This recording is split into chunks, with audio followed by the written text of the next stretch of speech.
Здравейте, в този клип ще ви покажем как да активирате чисто нов DVR TRX без необходимост от включване на монитор, а директно включен към рутера в локалната мрежа и достъпен през Windows компютър.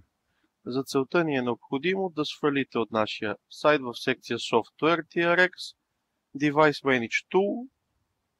Това е приложение, което позволява да сканираме локалната мрежа за налични DVR, IP камери и всякакъв такъв тип устройства.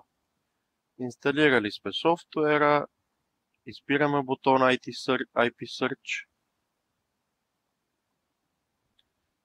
намираме устройството, в случая имаме доста такива в мрежата.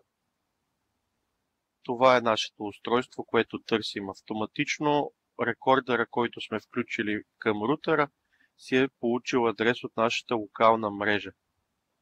Стартираме един браузър Google Chrome. Въвеждаме адреса, който сме открили през Device Manage Tool.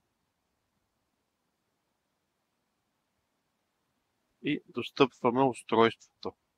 Всяко едно ново устройство е с автоматично генериран потребител и парола. Те са активни първите 30 минути, виждат се локално на монитор и могат да бъдат модифицирани.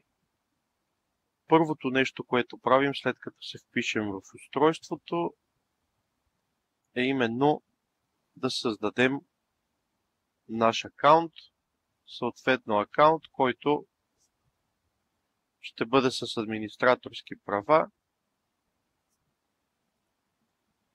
който можем да ползваме от всякъде, достъп от телефон, от друг компютър, като цяло за отдалеченото и локалното наблюдение.